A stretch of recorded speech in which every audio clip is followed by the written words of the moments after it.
पिछले कुछ अरब सालों में धरती को छोटे छोटे उल्कापिंडों से मारा गया है, अन्य ग्रहों से टकराया गया है और कई बार जमा हो गई है। साथ ही इसे सभी तरह के पागल जीवों ने शासित किया है। कभी कभी यह एक आश्चर्य है कि हमारी नीली घर की दुनिया ये सब बच गई है। लेकिन अगर हम अपने प्लेनेट के इतिहास का एक झक्कास टूर लेना चाहते हैं तो हमें बहुत पहले से शुरू करना होगा। लगभग 4.5 अरब साल पहले हमारे सौर मंडल ने इंटरस्टेलर गैस और धूल से भरे घने बादलों से अपना निर्माण शुरू किया था।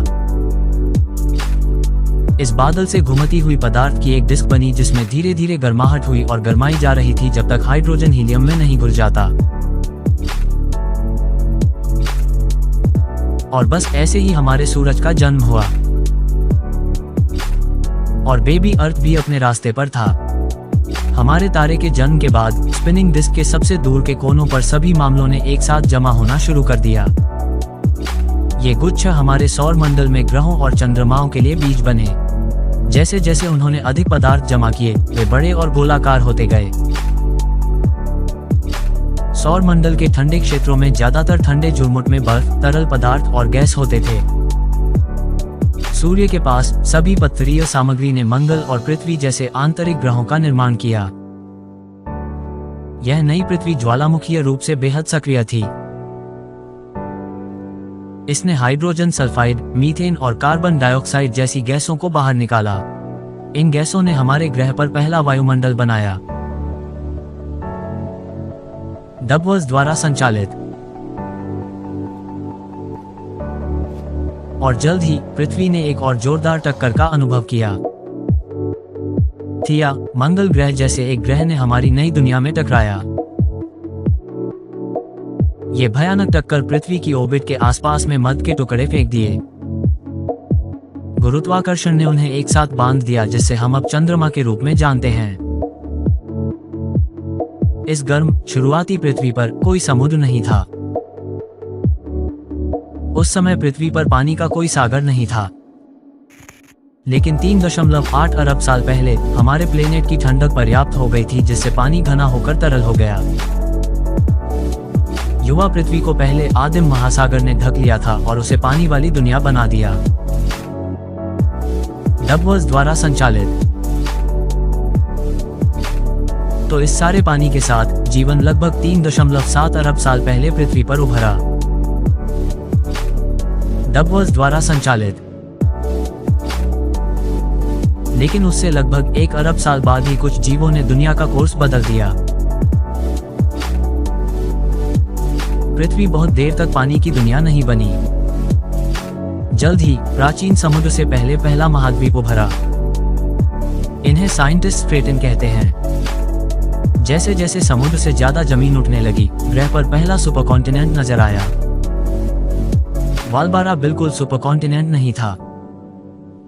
यह बहुत छोटा था। वैज्ञानिकों के अनुसार यह ऑस्ट्रेलिया महाद्वीप से भी छोटा था।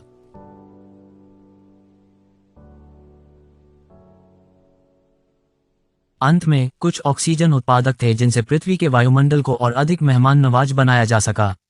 और बाकी सब तो हिस्ट्री हो गई यार। मजाक था। हमें अभी भी बहुत काम बाकी है।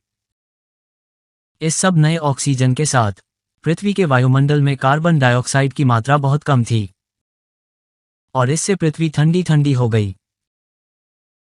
हमारी अधिकांश युवा दुनिया जम गई क्योंकि पृथ्वी ने अपना पहला हिमयुग देखा।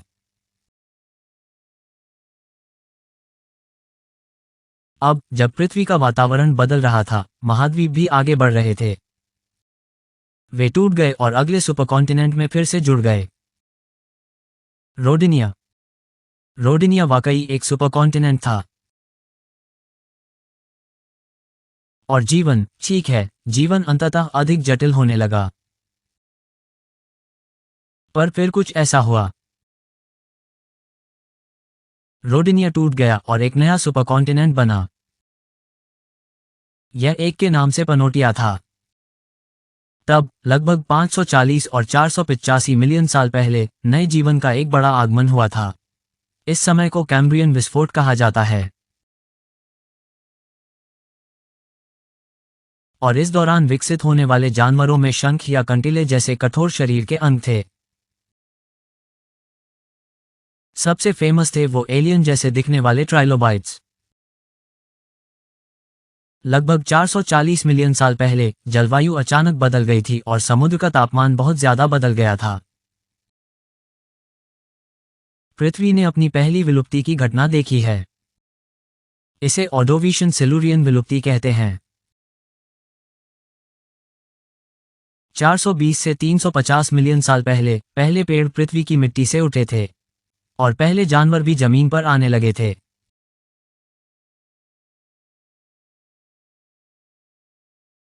250 मिलियन साल पहले हमारी अंतिम विशाल सुपरकॉन्टिनेंट पैंजिया ने पूरी धरती को कवर कर लिया था।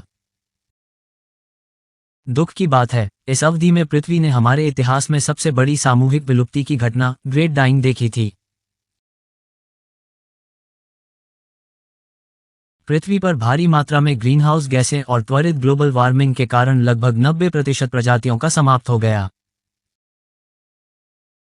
लेकिन इस सामूहिक विलोपन ने अगली जानवरों की बढ़ती लहर के विकास के लिए रास्ता बनाया।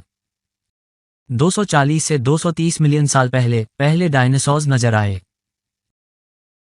अगले 150 मिलियन सालों तक वे धरती पर राज करेंगे। अगर आप वहां होते तो आपने सबसे बड़े भूमि जानवर अर्जेंटिनोसॉरस को देखा होता, या फिर आप एक एपेक्स प्रेडेटर के शिकार से बचते हुए भी वहां हो सकते थे। और आप देखेंगे कि पैंजिया टूटते हुए आज के महाद्वीपों का निर्माण करता है। तुम्हें पहले से ही पता हो सकता है कि यह कहां जा रहा है। 66 मिलियन साल पहले हमारी प्लेनेट पर एक एस्टेरॉयड टकराया जहां मैक्सिको अभी होता है, और इसने इतना कचरा वायुमंडल में फेंक दिया कि सूरज की रोशनी बंद हो गई। इससे जलवायु में बदलाव आए जिससे डायनासोर मर गए। कुछ बिल्लियों के आने से पहले स्तनधारी जानवरों की तादाद बढ़ गई। करीब 6 मिलियन साल पहले सबसे पहले जाने जाने वाले इंसान चलना शुरू कर दिए थे। इस प्रजाति को सहेलंथ्रोपस कहा जाता था, हालांकि वे अभी भी सभी चार पर चलते थे। कुछ मिलियन साल पहले मनुष्यों ने सीधे चलना शुरू कर दिया था, और लगभग 1 मिलियन साल बाद उन्होंने पहले ज्ञात उपकरण विकसित किए जिनका उपयोग उन्होंने चीजों को तोड़ने के लिए किया। लगभग 800,000 साल पहले कुछ चीजें तबाह हो गईं।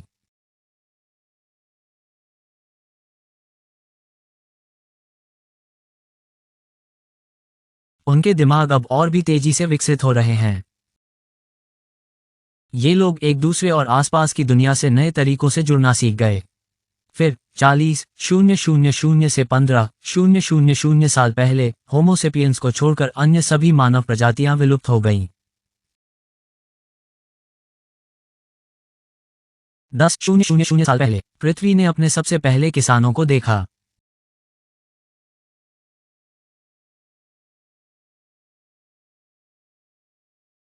करीब 250 साल पहले औद्योगिक क्रांति हुई थी जिससे दुनिया बदल गई। हमने बड़े स्तर पर तकनीकी, सामाजिक, आर्थिक और सांस्कृतिक बदलावों से गुजरा है। कृषि समूह शहरीकरण के साथ उद्यमी नगरों में बदल गए। हमारी जनसंख्या बढ़ती रही। 1804 तक हम 1 बिलियन के पार पहुंच गए थे।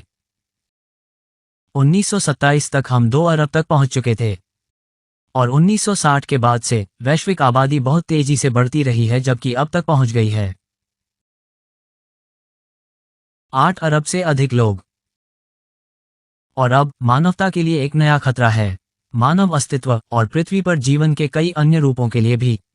जलवायु परिवर्तन। दुनिया भर में तापमान और समुद्र का स्तर बढ़ रहा है और जैव विविधता घट रही है। अगर चीजें नहीं बदली तो हम एक और सामूहिक विलुप्ति की घटना के कगार पर हो सकते हैं। वो एक अलग व्हाट इफ की कहानी है।